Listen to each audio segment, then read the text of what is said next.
Amendment be agreed to. Call the honourable member for Dawson. Well, thank you very much, Mr Deputy Speaker. Can I just pay a bit of tribute to the member for Forrest?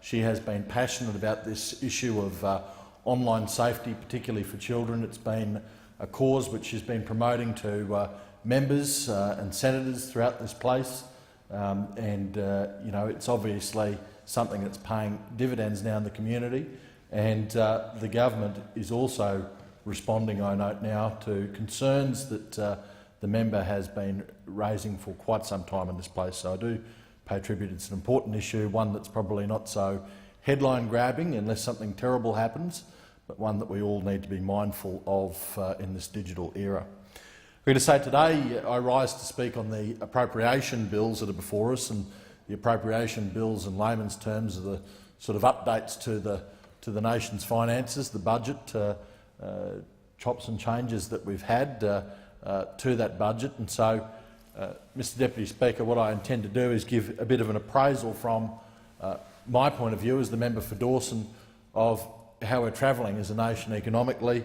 And I've got to say that one thing that is quite clear is that it is absolutely astonishing,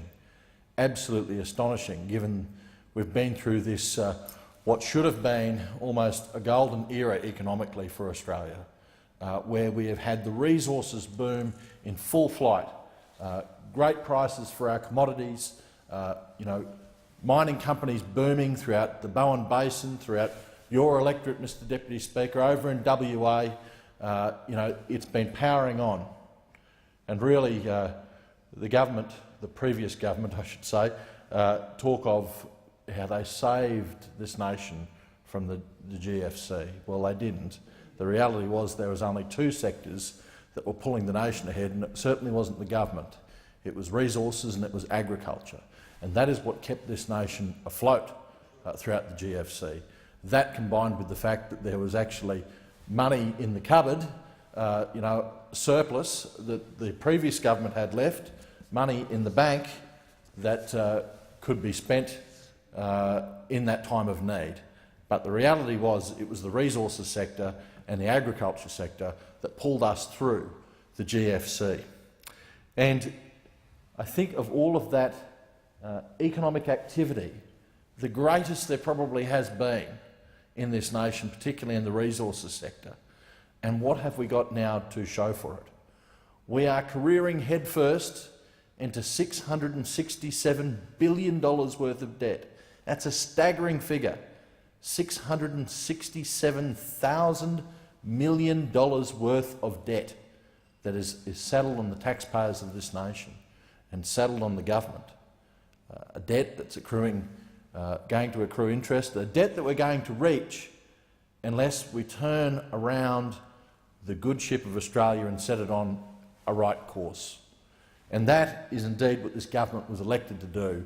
What the Liberal National Coalition was elected to do was to clean up the mess that we had been left from the Rudd-Gillard and Rudd-again governments, a mess that almost brought the nation to its knees. Now, one of my political heroes is the late and great US President Ronald Reagan, and I'm going to paraphrase him.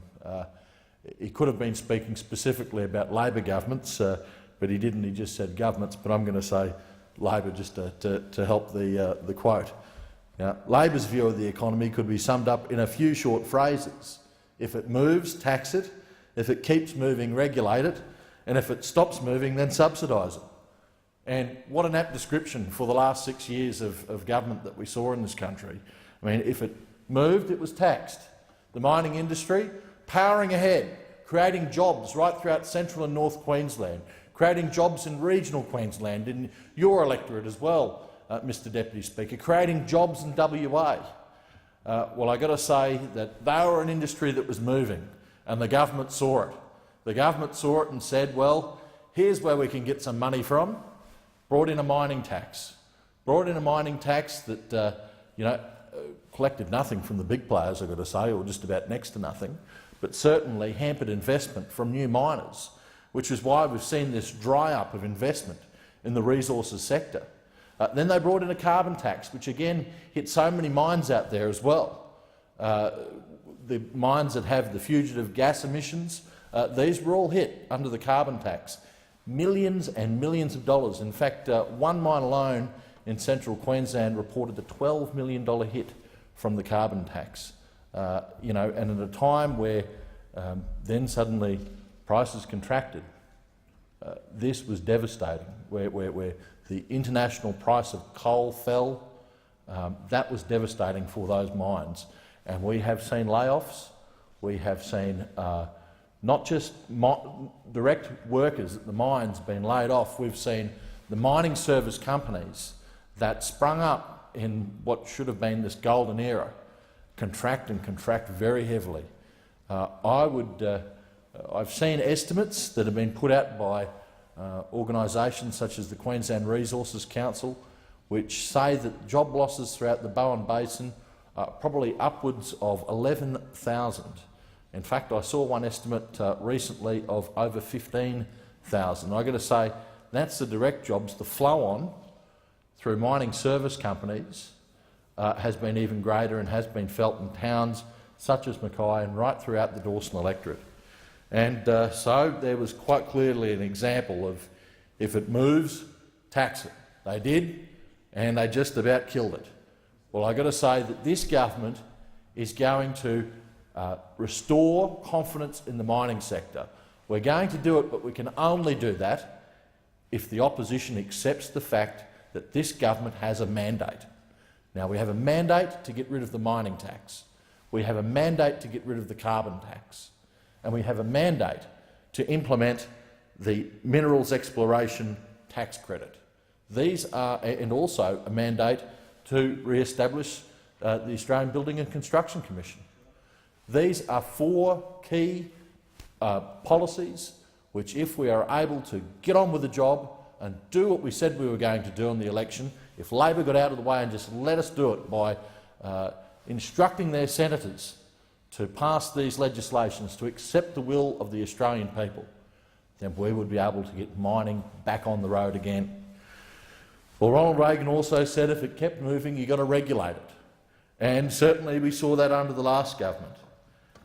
We have seen the chaos that's ensued with the obviously ham-fisted handling of the national transport regulations. I mean, it has brought the whole heavy vehicle industry to a grinding halt. And it's just symptomatic of the kind of ill-thought-through projects and proposals and regulations that we saw under the previous government. I've got to say, in my electorate there was one major project that we wanted to get signed off, and we wanted it signed off months and months and months ago, and that was the Abbott Point coal terminal expansion. Now, I had a town there, I still have a town there, I've got to say only just, by the name of Bowen. Bowen is on its knees. They have suffered job losses, business closures, all because this lack of confidence, a lack of confidence that the government of the day, the previous Labor government, was not going to approve the Abbott Point coal terminal expansion, that they would acquiesce to their mates, the Greens, who they were in government with. And it sapped the lifeblood out of that town. It's only starting to come back now since the current Environment Minister has actually approved, finally, that project, that job-creating project, despite all the hoo-ha that actually has come out of the Green movement on it, all of the lies, and there have been lies, I've got to say, Mr Deputy Speaker, that have been said about this project. I found it very interesting, actually, that on that front, the previous government wouldn't say whether they would approve it or not. They kept the people just waiting. But in fact, the Labor candidate that ran against me at the last election told the people of Bowen that she supported it and that she would make sure that that approval actually happened. Well, the approval happened under this government, and what did the former Environment Minister actually have to say about it? The Labor Environment Minister of that time, he said it was a bad thing and that this had probably harmed the reef. So we know what Labor would have done for the town of Bowen and would have done for that project. They would have caved in once again to their Green mates killed jobs and destroyed opportunity in a town which, as I said, is currently on its knees. There are so many other examples of this sort of rot that has gone on, impacting upon the development of North Queensland and impacting upon the livelihoods of my constituents. You know, we're going to say Ronald Reagan also had another quote, and I'm going to paraphrase that again. You know, if the federal government had been around when the Creator was putting his hand to things, Queensland actually wouldn't be here. It'd still be waiting an EPBC approval. And that was pretty much the reality under the previous government. But we're getting on with the job. We've approved so many major projects under the government. We are streamlining things. Environmental regulation is now going to be a one-stop shop. The state governments will be handling it. Why do we need two separate processes? Why do we need 2 years to go through a state environmental check and then 2 years to sit through a federal environmental check? Why can't it be done quicker, such as South Australia can do? They've approved the biggest resource project I understand in this country, and they did it in a bit over 6 months. If it can be done that quick by a state government, why cannot it all be done in a streamlined fashion and in that time frame? If we can do that, we will restore confidence not just to the resources sector, but to the entire investment community out there. If they can see that these processes are going to happen quickly, we can get investment into projects and we can get jobs created. But again, we need support from the opposition to recognise the fact that this government has a mandate to do that sort of stuff.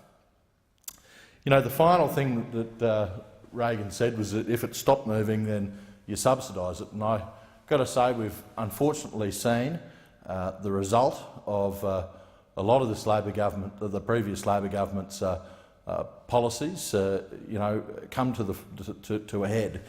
We've had, unfortunately now, while we were in government, but only just in the few short months that we have been, seen major companies like Holden and Toyota announce that they are going. We have had requests from companies that have been struggling, like SPC Ardmona and now Qantas, under the weight of such policies as the carbon tax. We've seen requests for help from them.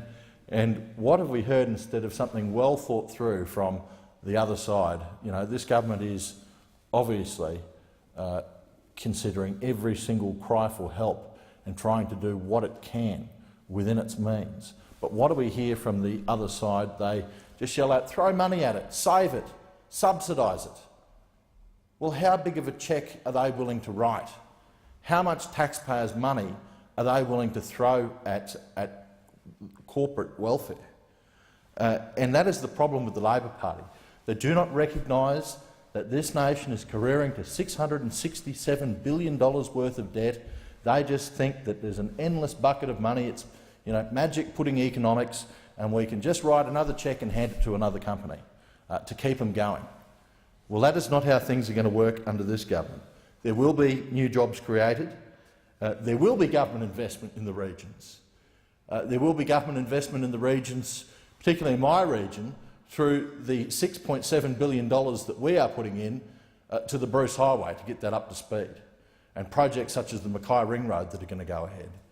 So things that we are going to be doing that are going to directly create jobs, but it's going to be real investment, Mr Deputy Speaker, not the fake sort of investment and dodgy schemes that we saw under the previous government, such as the school hall program, where I've got to say I went to a it's great, there's been some results achieved there, but I went to one of the local schools in my area and the principal pointed out, look, this is a building we bought with P&C funds over here a couple of years ago. Here's the BER project. And I said, well, how much was that one? She said, it was worth half this one, worth half the price of this one. That building over there, done by the P&C, was twice the size. So there was your value for money under the BER. We had dodgy projects such as the pink bat scheme and the foil insulation scheme. I had a local constituent report to me that one of these pink bat salesmen come up and checked his roof, said, yep mate, we'll sort it out for you, we'll lay it all out. He got a bit suspicious and he crawled up at his roof to have a look, and he already had the foil in there. It was already there. This is the kind of rot that went on, and this is the kind of rot that needs to stop. And that's what we're doing, stopping the rot, fixing the problems, getting on with the job of good government. Only if the opposition will join us can we actually implement these reforms we want to implement. They need to get rid of the carbon tax, get rid of the mining tax, help us implement the mandate we were elected to Order. The implement. honourable member's time has expired.